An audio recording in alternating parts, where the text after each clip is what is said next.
All right, a couple of things real quick.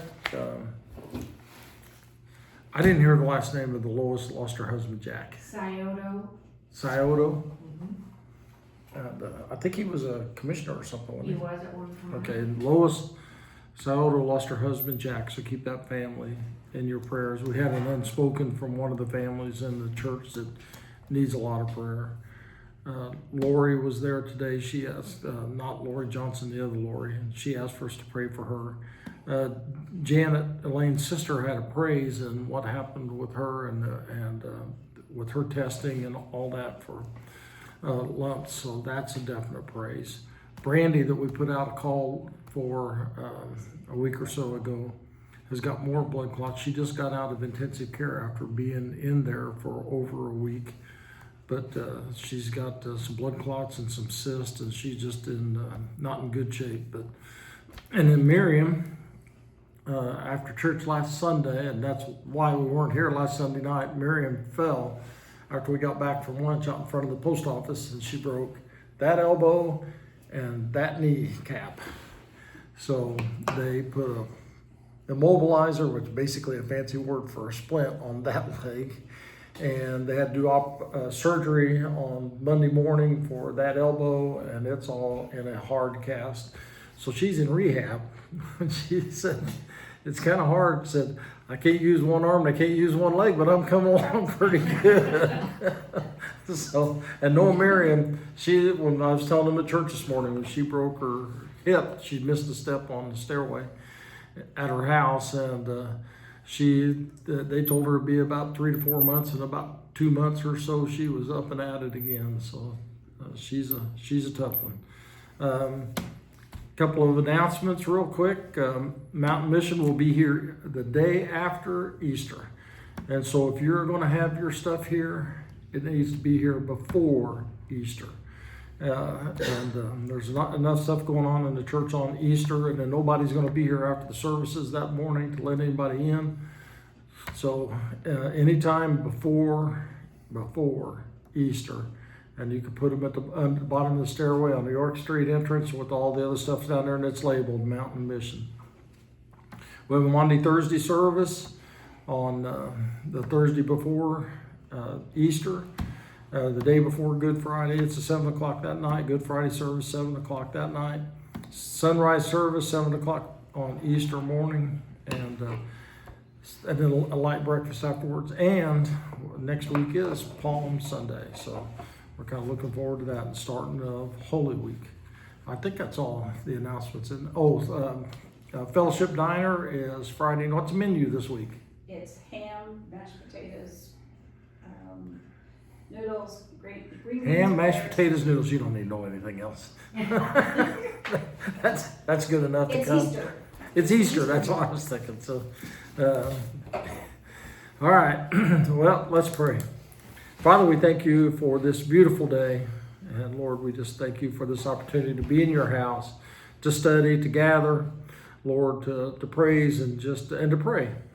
And so we do pray for all these folks on this list, Lord, the families and individuals, and those that are still undergoing things, those that are getting ready to, Lord, those that are grieving and recovering, and just all those things. Just be with them all, and continue to be with our church and be with us tonight, Lord. Just fill this room and fill our hearts and our minds with your Spirit, that we may understand your word and draw closer to you because of it.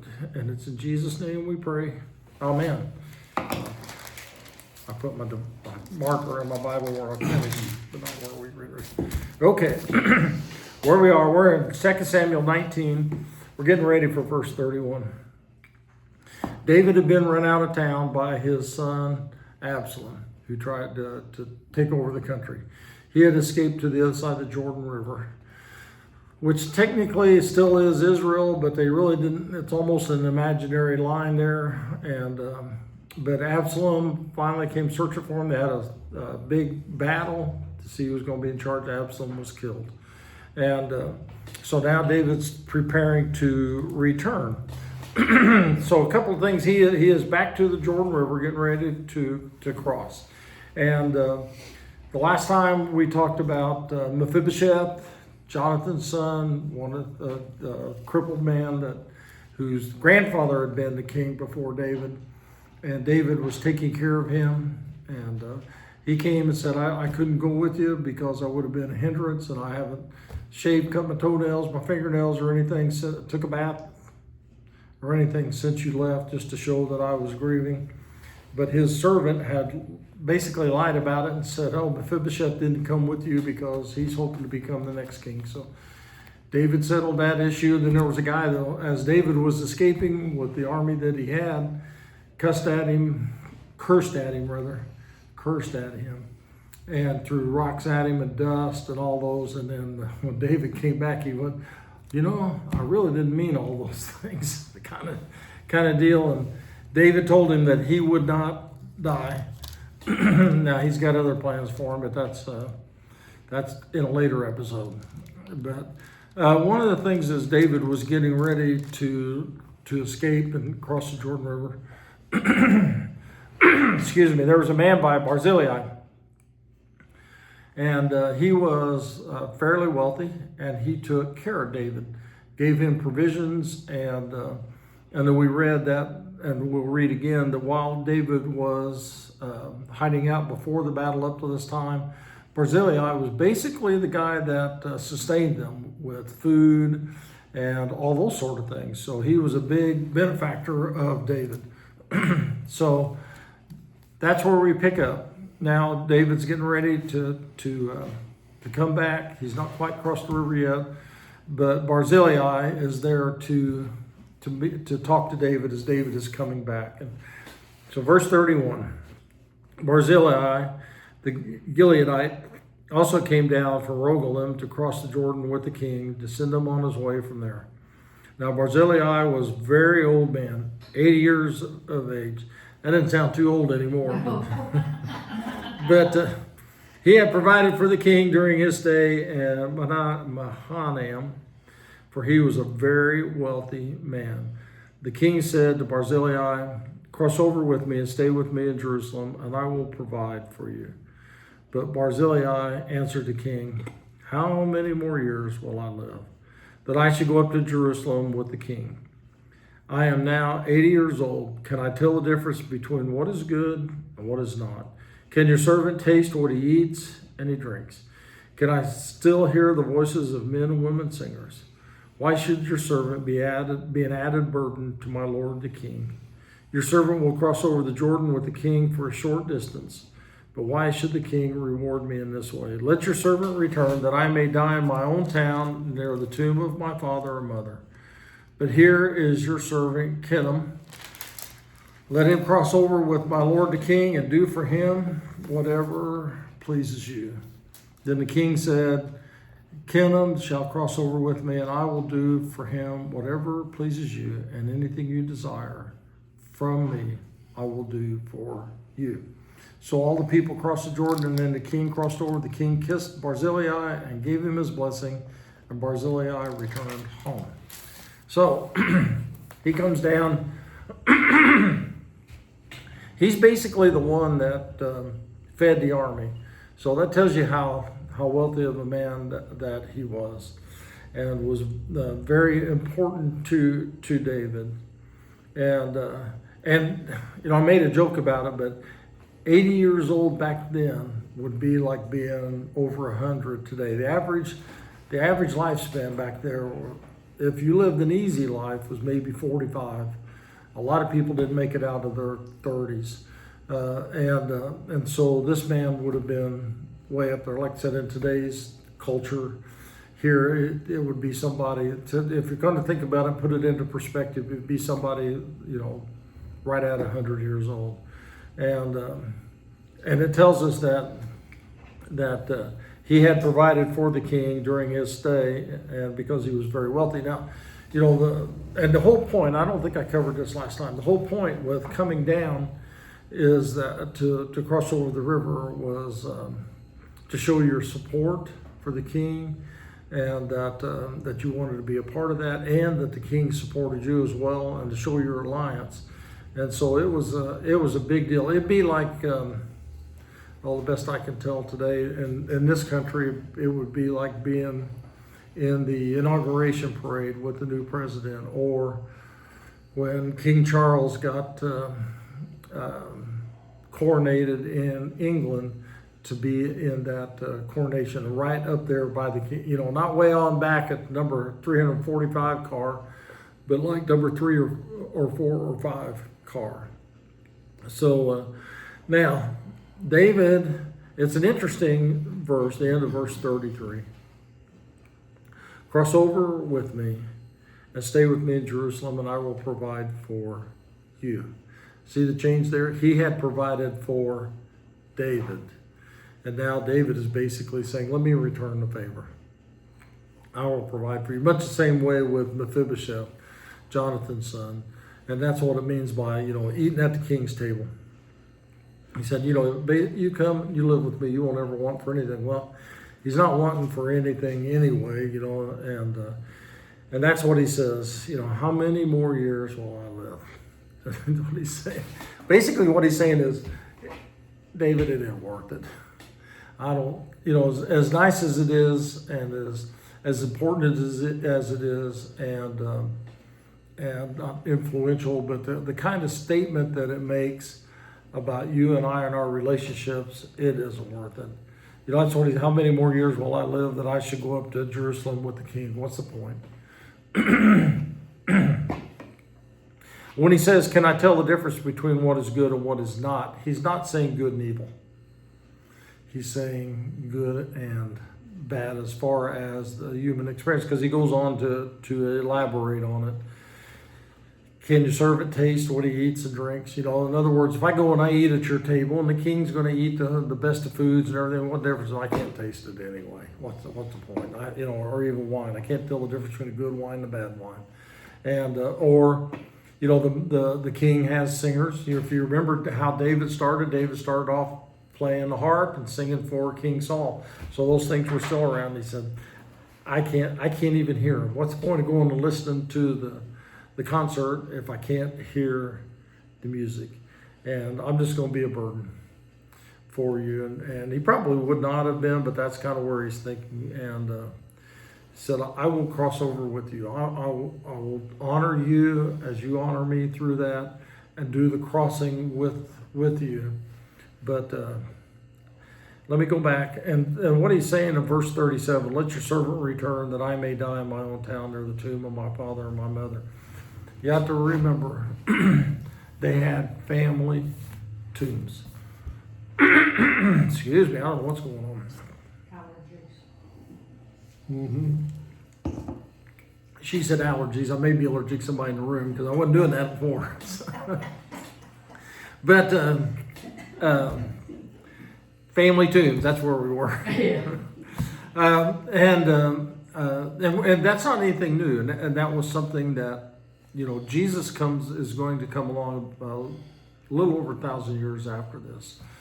Abraham was about 600 years before. Abraham had a family tomb. Everybody but Rachel. Abraham, Sarah, Isaac, Rebekah, Jacob, and Leah, and Joseph were all buried in the family tomb. And it was a big deal. And the tombs, even the one that they put Jesus in, that was Joseph Arimathea, had cut out his new tomb, and it would have been a family tomb. But they'd make the hole, and on one side there would be a slab, and behind that slab was a pit. And on the other side of the slab, there wasn't much more than just a walking area. And so they would bring the body in, all covered up like we talked about with Lazarus today, and wrapped up. They would lay the body on the slab.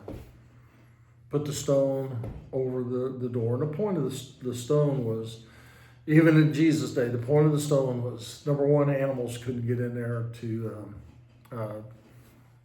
eat the body or whatever, or actually even to live in there. And the second one was that marauders and things couldn't come. People back then would still steal the body for a ransom. You can imagine if somebody took your parents' body and took it off somewhere, and you saw the grave was it, and they'd be saying, well, for a few $1,000s, we'll tell you where it's at and things. So, and that's why grave robbing is such a bad thing as it was going on even a couple of 100 years ago. But to be buried in so anyway, they got the body in there. The body eventually decomposes, and it gets to the point there's really nothing left but the skeleton. So, and it lays that way until the next person dies. And then they take the bones of the first person, put them in the pit behind the slab, and lay the next person on there. And that's what the Bible says. That's what the Bible is talking about when it says somebody was buried with their fathers. It was not in the family graveyard. It was in the family tomb in the same place. And that was, the whole family together. And it's kind of as gross as some people think it sounds, it's also endearing that the people you were closest with, your parents, your spouses, your children, everybody around you is going to be basically together for eternity, both on earth and in heaven. Now, just to kind of add a little bit more to it so you understand the whole thing, by the time it got to Jesus' day, they also had what they called a sarcophagus, bone box. It would be about 20 inches long, or about 24 inches long, about 18 inches wide, about a foot tall. And it would just be either cut out of stone or made out of plaster and things, but the way that we would make a concrete box. And when they got that person's bones, they went in there and they put them in, sealed it up, put their name on the outside. It's kind of the early way of mausoleums and that kind of stuff. And then they would store the bone box in there. But at this time, what he's saying is, I want to be in my family tomb. That's where I want to be, along with all the rest of my family. Plus, the other thing to remember, it's not just about being there, because, people today would say, well, sometimes people die in one place, we bury them in another. Connie Becker is probably the biggest example of that. She died here, and they buried her we had a funeral here, but they interred her in Nebraska. So, those things didn't happen back then for a couple of reasons. Number one, they didn't embalm, and it was an arid area. It would get pretty nasty pretty quick. And then the other one is that there is a stipulation that the body is to be in the tomb before dark that day. Well, that also keeps you from transporting the body to someplace else. So, and a lot of Jews still practice that today. It is a non-Jewish thing to say, somebody dies, all right, well, we got to get them embalmed, and according to the schedule of the funeral home, and it may be 3, 4, 5, maybe a week before we have visitation. And then sometimes the next day we have the funeral and all those things. Well, if you remember the Munich Olympics and all the Jewish people they were killed. Of course, these were Israelites from Israel and representing the nation of Israel in the Olympics. They took the jet, and as you're looking at it, you got Munich to Jerusalem. They went that way. They flew the opposite way around the world with the bodies to stay in the daylight. They got them all the way back to Jerusalem so that they were buried before dark and buried in their homeland. So, and it's and those things go all the way back to there. And so he is saying, I don't want to leave home. I'm 80 years old. I may not be here tomorrow. If I'm not, whenever I go, I want to be buried with my family. And that goes that way. There's a lot of people today that said, our own daughter, when she found out everything was terminal, she said, I want to be buried with grandma. And she is right on top of her. So, those things matter to people. And it's not just something about us today. This has been about 3,100 years ago, about 3,300 years ago. So it mattered back then. And that's what he means. May I die in my hometown near the tomb of my mother and father. But if you want to do something for me, here's my son. You can do it for him. And, chances are he's probably getting up in years himself. If his dad's 80, you know, he could be anywhere from 65 down. You know, they got married at 15, 16 years old, so sometimes earlier. But he did say, let him cross the river with you, and for him, do whatever you were going to do to me, do to him. So King said, okay, I'll do for him whatever. David didn't say, I'll do for him whatever pleases me or pleases him. He said, I'll do for him whatever pleases you. And so anything that you desire from me, I will do for you. So not just for Kenham, but for anything you know, and that's, to me, that's part of the realness of the Bible.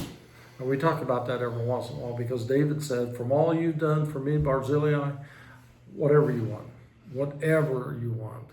I will do it for you. So the people crossed the Jordan, and then the king crossed over. The king kissed Barzillai and gave him his blessing, and he went home. So, you know, that was all he was concerned with doing, was just coming across the Jordan River with him, as being a part of that, welcoming him back as the new king. But not everybody was happy. Verse 40. So when the king crossed over to Gilgal, Kenham crossed with him, and all the troops of Judah and half the troops of Israel had taken the king over.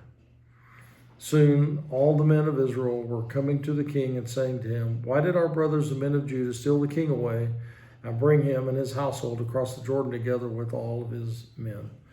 All the men of Judah answered the king of Israel, why we did this because the king is closely related to us. Why are you angry about it? Have we eaten any of the king's provisions? Have we taken anything for ourselves? Then the men of Israel answered the men of Judah, we have 10 shares in the king, and besides, we have a greater claim on David than you have. So why do you treat us with contempt? Were we not the first to speak of bringing back our king? But the men of Judah responded even more harshly than the men of Israel. So, can't please everybody.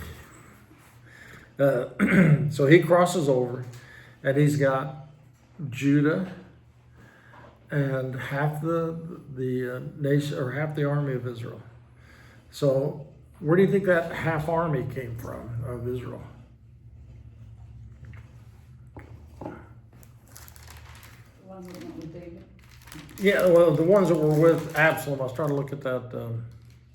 You know, they said, well, you know, David's the one, what are we doing all this? David's the one that brought us, beat all the Philistines, got us safety and all that sort of thing. And we put our trust and faith in Absalom, and he let us down. Let's go back to David. So it sounds like it was that half of that, the troops. Absalom probably didn't have everybody. He didn't have time. He didn't take the time to wait to get everyone. So you got Judah, and you got half the army of Israel, and they cross over. Now, everybody else in the country, the rest of the army of Israel is what it's talking about when it says, soon all the men of Israel were coming to the king. So they all come down there.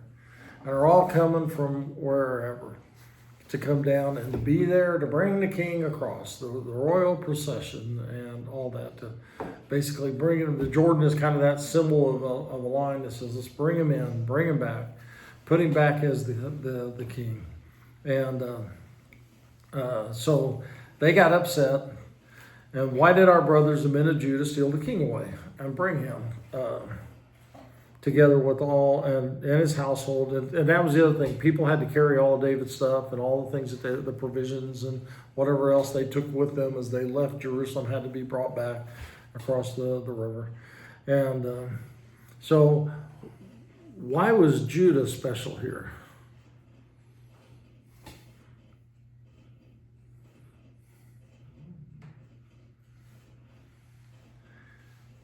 They give you the answer in verse 42. We did this because the king is closely related to us. David was from the tribe of Judah. He was from their bloodline.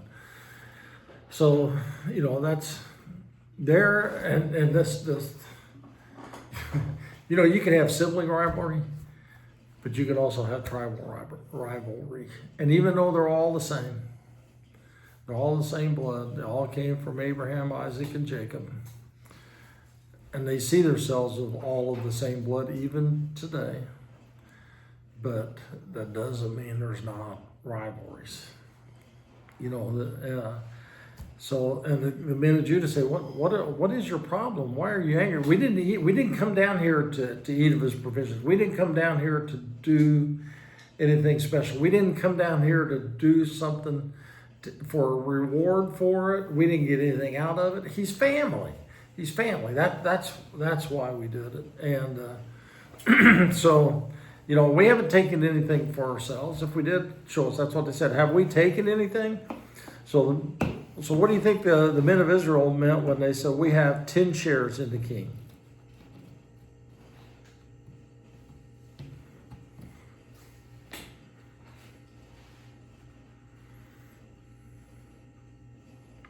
"12 tribes. Judah's one. The priesthood, Levites is the second. That leaves how many? 10. You could actually say 11, because the way they split out, you could say 12 or 13. So that's what they're saying. We got 10 shares. Because Levites are kind of separated out from all that. So there's 10 of us. And some say that Simeon was there. The tribe of Simeon was with David too. Or, let's see, grab my map here. Got a second. Simeon was surrounded by, there we go. If you can see in the map, Simeon is this little circle. This is all of Judah around it. So they're thinking that these two would have been together and everything. So anyway, however it went, they're saying, we have 10 shares. You know, you only have, Judah only has, 10%. And or 20% with if one of the other tribes is with them. And they said, we have a greater claim on David than you have. We got 80%. Or because a 12th is a little over 8%, so, or a little over an 8. But anyway, they're saying we had a bigger share in it than you did. We shouldn't have to go through this. We should have been here. We're more important than you, and all that. And so why do you treat us with contempt? Were we not the first to speak of bringing back the king? Well, they were, but the tribe of Judah they weren't the first ones to speak about bringing the king back, because they're with the king. And so this is one of those things, basically, people feel left out. And if you want to hurt somebody's feelings, set something up where they feel left out or they feel shunted a little bit. And that's what's going on here. And but the men of Judah responded even more harshly than the men of Israel. So they basically told them to take it and stuff it. And, or go pound sand or whatever you want to say. So now we get to chapter 20. Now a troublemaker. Anytime a paragraph starts off like that, or a chapter, something's coming. Now, a troublemaker named Sheba, son of Bichri, a Benjamite, happened to be there. He sounded the trumpet and shouted, "We have no share in David, no part in Jesse's son. Every man to his tent, O Israel." So all the men of Israel deserted David to follow Sheba, the son of Bichri, but the men of Judah stayed by their king all the way from the Jordan to Jerusalem. So they didn't like it. They had a little bit of contempt between them. So one of the guys, a troublemaker, steps up in the middle of everybody and becomes that Thomas, so to speak, and says, "Come and follow me." Except he didn't say, "I'm following the Lord." He just said, follow me. He sees a chance to make himself the king. And so he takes that. So the one thing to remember too about all of this, at least through Solomon and Solomon's son. With Saul, God anointed him, the people selected him. With David, God anointed him, the people selected him. David was king at Hebron for 7 years, and then altogether for the United Kingdom for 33, because the people elected him king. Now, once they put him in there, he was king until he died or whatever. Same thing with Saul. But they could split, and this is not the first time they're going to do that. That's how we get to the divided kingdom at the time of Solomon. Is those other 10 tribes basically do the same thing, and they become the northern kingdom of Israel, and the southern one stays as Judah, because that was the tribe of the king. So, every man to his tent. That means, let's all go home. We're not going to escort David across the Jordan. He's already crossed anyway, but we're not going to escort him all the way into Jerusalem. To heck with him. We're going home. We'll do our own. And so everybody, all the men of Israel, and that's those other 10 tribes, deserted David to follow Sheba. But all the men of Judah stayed by their king all the way from the Jordan to Jerusalem. So David's family and his tribe stayed with him. Now, verse 3, we changed a little bit. So they're on their way to Jerusalem. They get to Jerusalem with verse 3. When David returned to his palace in Jerusalem, he took the 10 concubines he had left to take care of the palace and put them in a house under guard. He provided for them, but did not lie with them. They were kept in confinement till the day of their death, living as widows. Now, do you remember where the 10 concubines came from, or what they were? This goes back to David and Bathsheba. David had his little tryst with Bathsheba in secret. He saw her on the roof. He was on his roof. He was up here. She was down here. And I don't think she was an innocent person going up there in the middle of the day and taking a bath out in broad daylight in front of the king.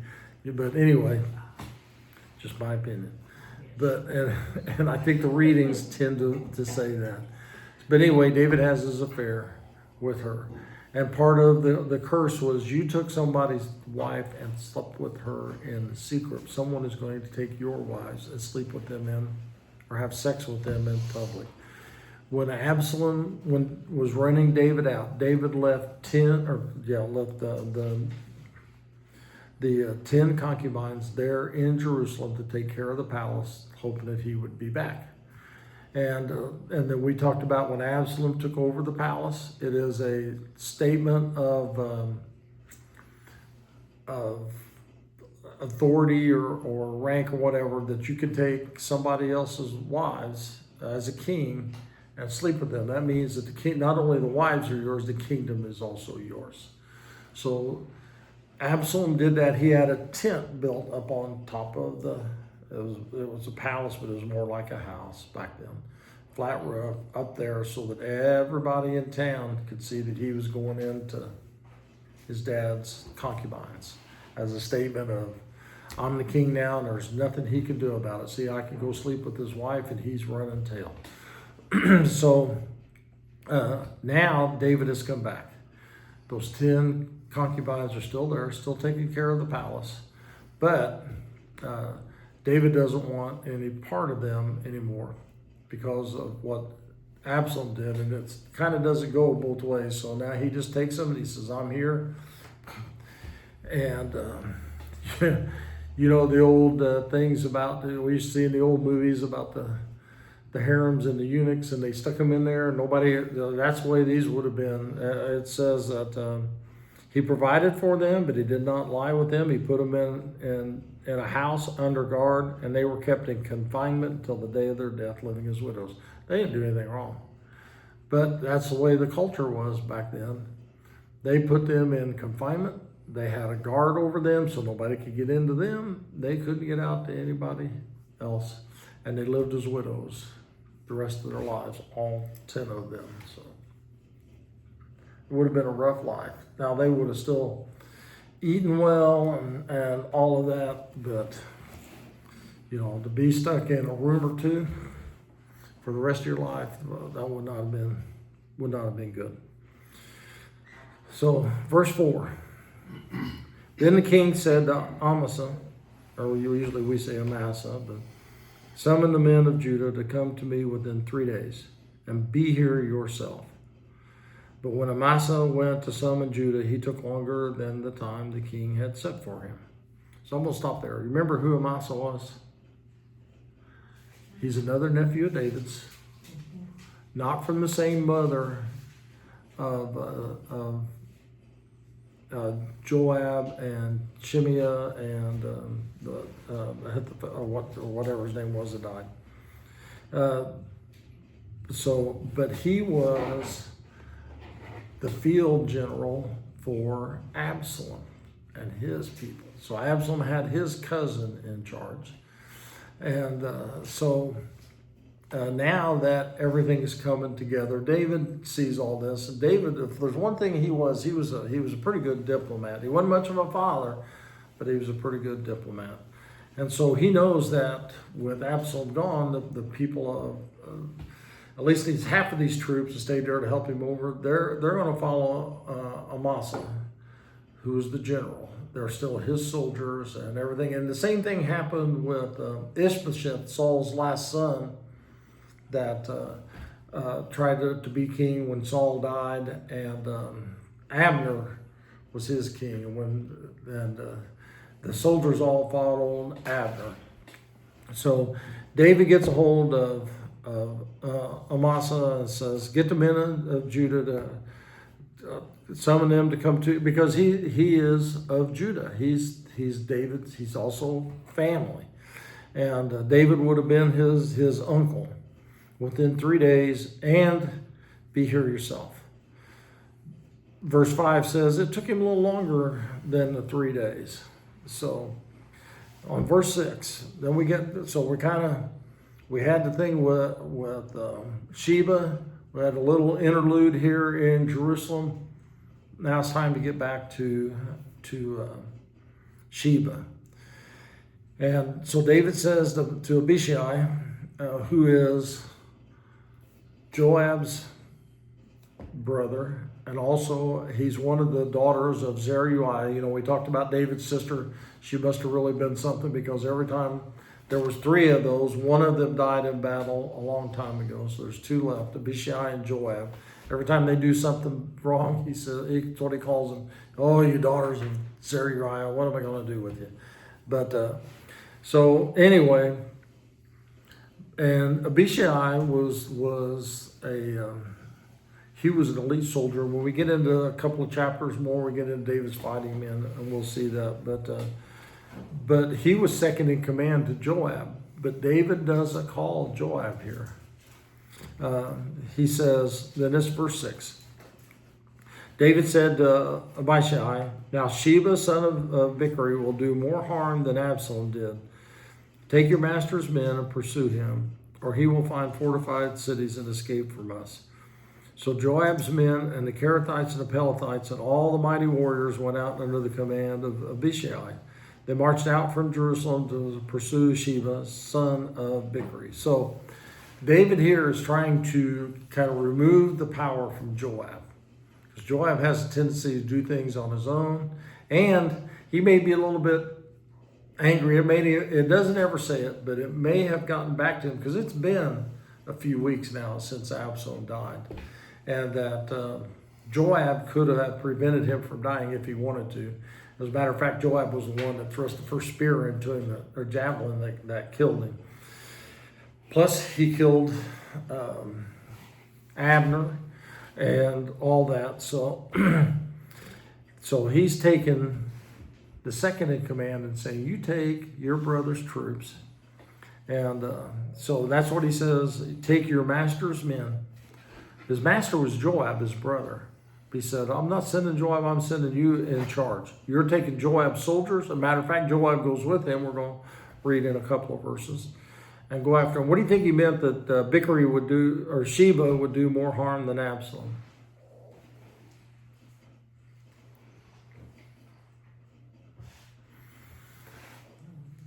Well, part of it is Absalom kind of did a popularity thing.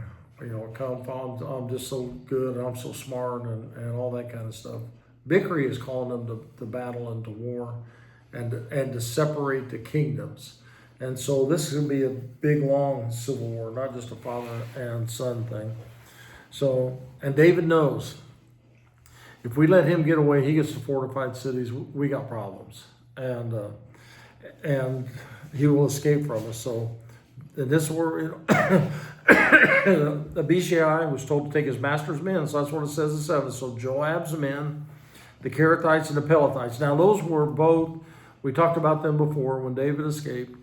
They were David's bodyguards. They were also his special forces. And they were Philistines by birth. And now what a lot of kings did back then was, if you really didn't want somebody from underneath you to do what Absalom tried to do, or somebody else like that, you had to worry about if it was your second in command or the third in command. And we read about that, and especially in the Northern Kingdom, those kind of things happened all the time. Most coups in a government happen with the general.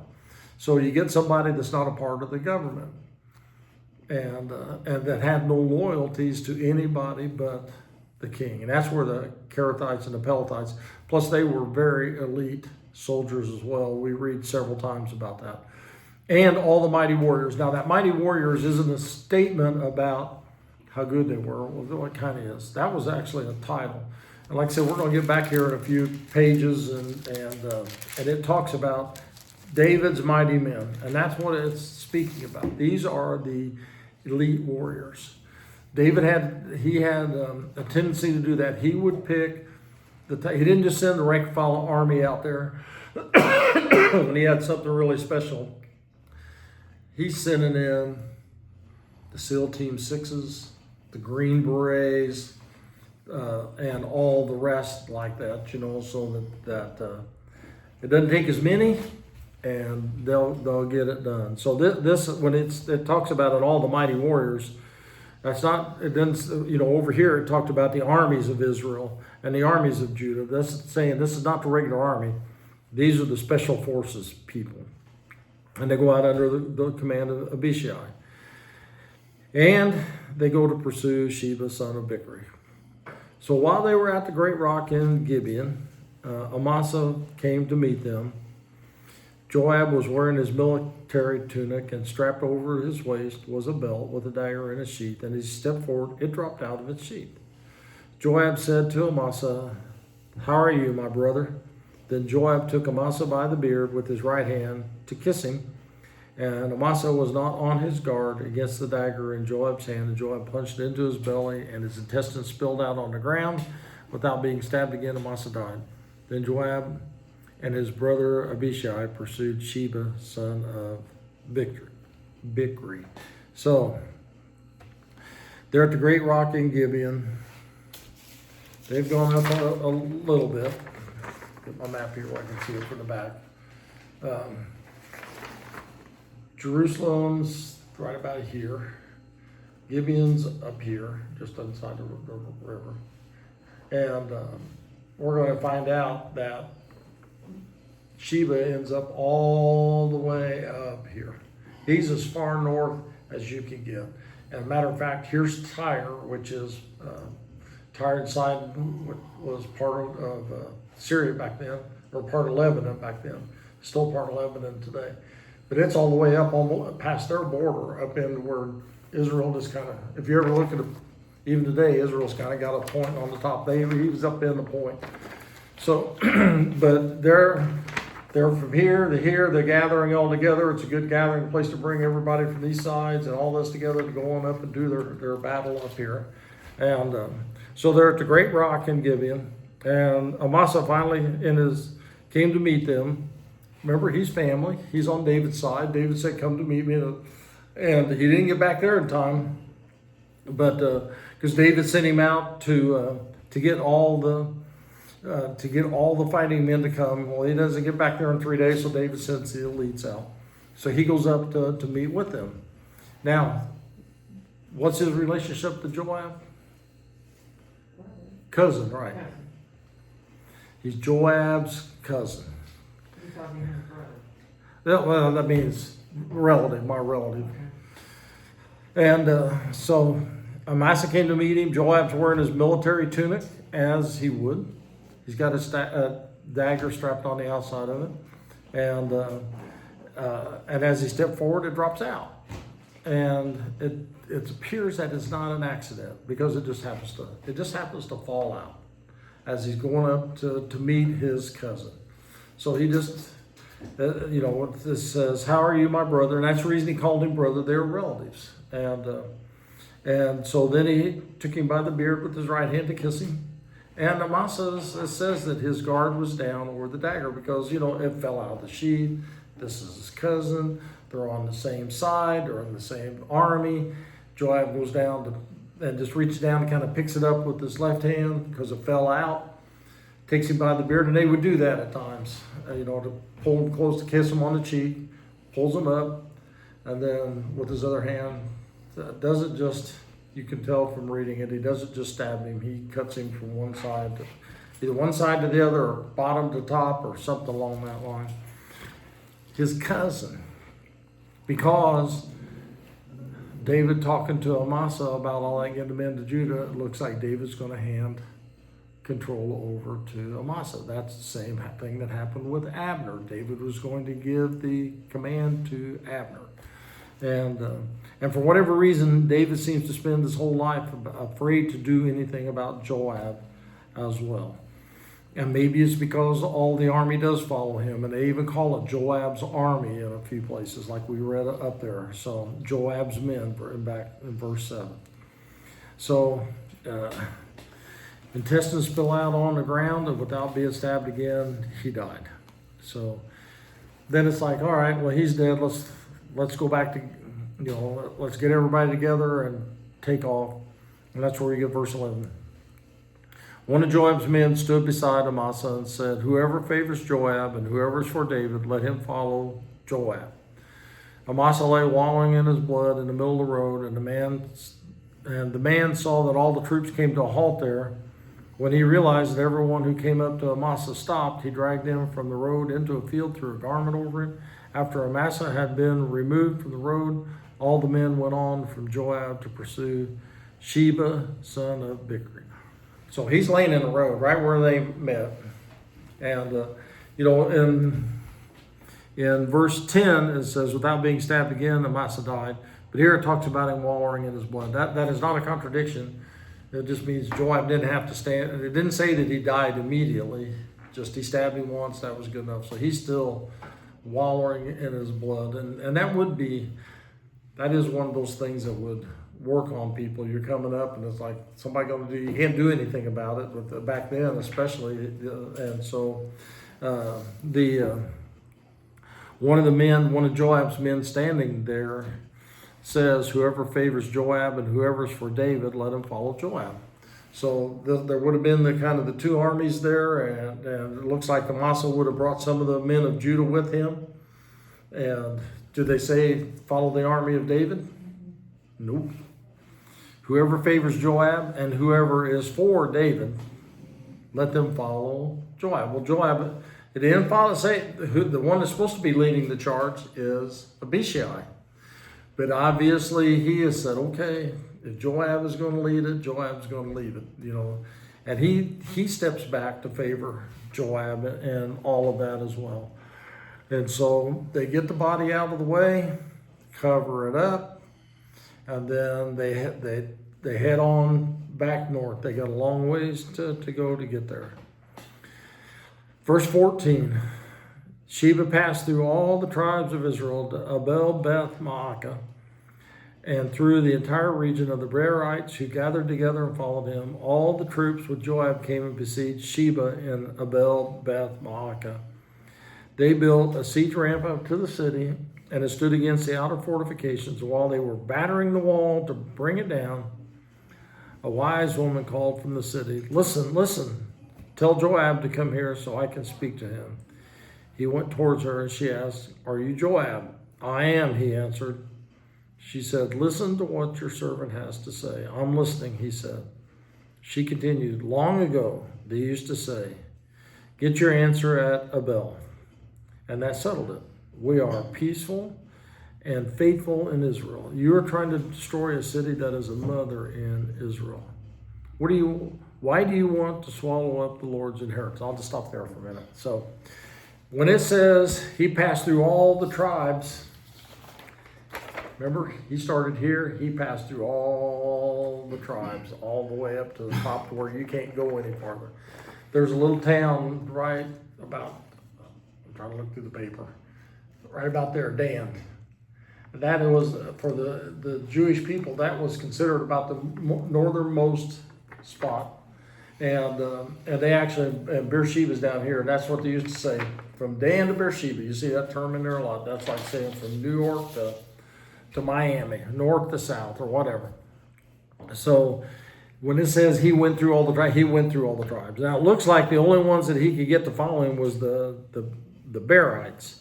And so there's no other mention of them in the Bible. Nobody knows anything really about them or anything, whether they were a tribe, if they were Israelites, if they weren't Israelites, or whatever.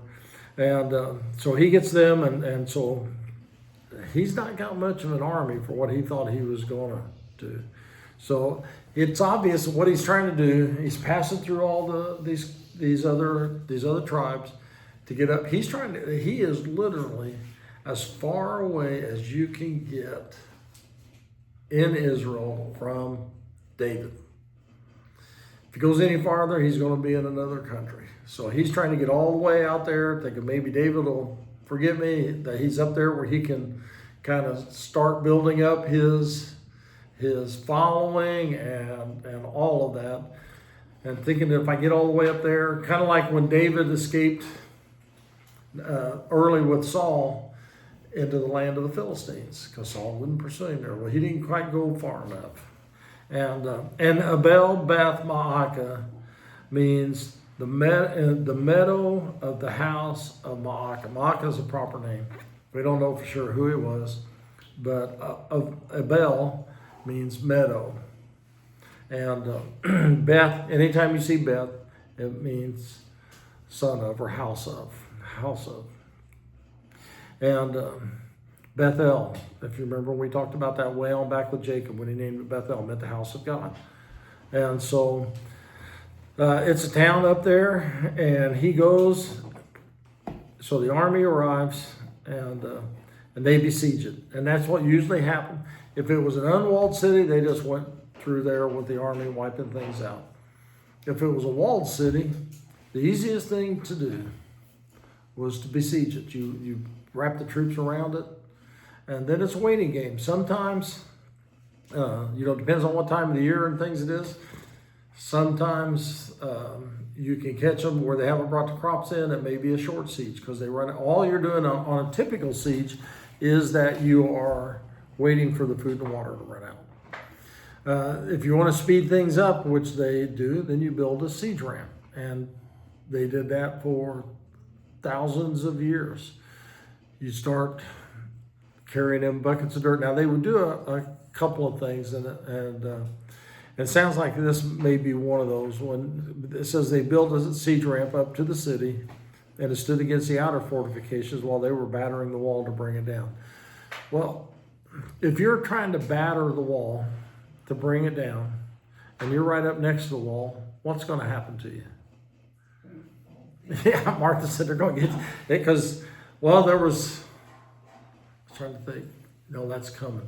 There's one story of a battle like that. The guy got too close and a woman dropped a millstone, a big rock on his head.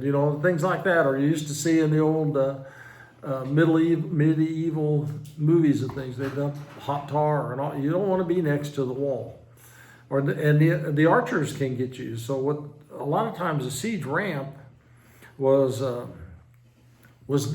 it would be something that was ramped up, but it was basically a protection for the guys underneath it, so that they couldn't pour it. Have a little roof on it and just be something that they just build and push up there, and then they start battering underneath. Plus, you see sometimes, and I don't know that this was the way that it was. This is just some of the things that they did on some of those siege ramps. You could get a fairly good log. You tie it up on the top so it swings. It's a whole lot easier to swing it and slam it in there than it is have 10 guys trying to do it on their own. But whatever it is, they are battering down the wall. And they must have some kind of protection for them because they're battering down the wall. And that was, if you're trying to do that out in the open, that's assured death. So while they were battering the wall to bring it down, a wise woman called from the city. So see, they are in the Bible. So there's a lot more. There's several of them in there. The wise woman called from the city. Listen. Tell Joab to come here so I can speak to him. So he went towards her and she asked, are you Joab? So they're close enough. She can talk to him down from the wall. And so he comes there and she asked him, are you Joab? And I am. She said, listen to me for just a minute. She said, long ago they used to say, if you want your answer, then go to a bell. She just calls it the meadow. Go to the meadow, and that settles it. You know, we are a wise and peaceful people. And there is some documentation of that. And so she said, we are the peaceful and faithful in Israel. We don't read about them any other time, about them going to battle, being at war, doing anything. You know, that they're peaceful, they're faithful. And so what do you think she means when she says you're trying to destroy a city that's a mother in Israel?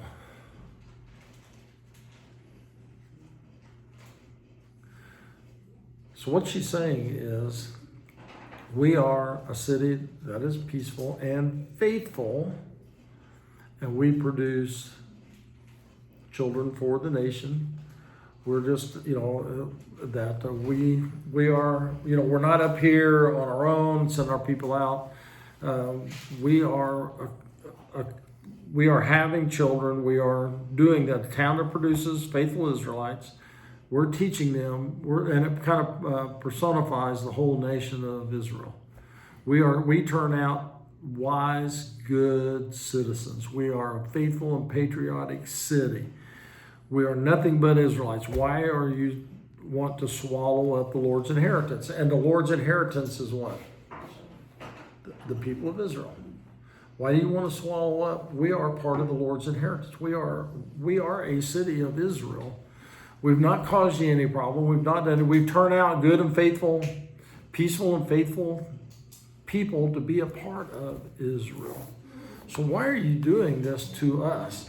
And to me, one of the things that says, well, let me read on here, because I think verse 20. Far be it from me, Joab replied, far be it from me to swallow up or destroy. Hey! And so we are in 2 Samuel 21, and verse 20. And we're about 3 minutes from being done. But anyway, he says, far be it from me. That's not the case. A man named Sheba, son of Bichri, from the hill country of Ephraim, has lifted up his hand against the king, against David. Hand over this one man, and I'll withdraw from the city. So, she doesn't even seem to know what's going on. You know, the wise woman of the town, and she's saying, why are you doing this to us? We didn't cause any problem. And Joab has to tell her, there's a guy in there that's a problem. And a man named Sheba. And now, when we first start reading about him, it says he's a Benjamite. Here he says he was from the hill country of Ephraim, so he may not have been living with the rest of his tribe. He could have been living among one of the other tribes.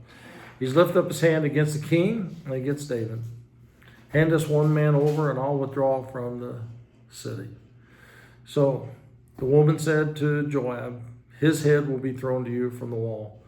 Then the woman went to all the people with her wise advice, and they cut off the head of Sheba, son of Bichri, and threw it to Joab. So he sounded the trumpet, and his men dispersed from the city, each returning to his home, and Joab went back to the king in Jerusalem. Joab was over Israel's entire army. Now we can cover that paragraph next week. But so she doesn't seem to know who he is, but you know, it's that idea that it's better that if we got one person causing a problem, it's better that one person pay for it than everybody else. So she goes in and you know, Joab says, hand him over. They could have brought him out bound and wrapped up, or just said, here he is, he's yours, and thrown him out of the city gate. But instead, she said, we'll show you how much we are behind you. We will take care of the problem, the threat to David ourselves. And so that's what she says, his head will be thrown over the wall. She doesn't question it, doesn't look for it, because she said, we are faithful in Israel, back in verse 19. And they are showing that they are faithful in Israel. This man that has started a revolution against David that didn't really pan out for him, that could be a problem to David, they handled it. And they were wise enough to know what was going on. So she gives all of her advice. They all agree with it. And as bad as it sounds, they threw the head over the wall. And so Joab, he's done what he needed to. He blows the trumpet, and everybody gets together. The army returns back home, and the men dispersed from the city, returning to their own home. And remember, we've talked about that they didn't really have barracks, and they didn't have forts and that sort of thing. When it came time, there would have been like the Perathites and the Kerethites that were David's elite troops, but the rest of them, they went back to their tents. They went back home until it was time to fight a battle again. And that's where even what David did with Amasa, said, go summon all the people together. They would put a call out that says it's time to go to battle. The army would come. They would, and here they gathered at the rock in Gibeon, and then they marched off. Now that it's over, everybody goes back to his own tent. They didn't go back to a burial. Everybody goes back to doing their day job, so to speak. And then it says, and Joab went back to the king in Jerusalem. So everything's done. That whole thing is taken care of. The threat is eliminated. David is the king. The other 10 tribes, we're going to see, would have, they fell back into line with David because there's nobody there to lead them and all those sort of things. So we will pick up with verse 23. That won't take very long, and then we'll get into this whole thing about the Gibeonites next time. So hope you have a blessed week, and just go out and enjoy the life that God has given you. Be blessed, and make sure you are a blessing to others. And we will catch you next week.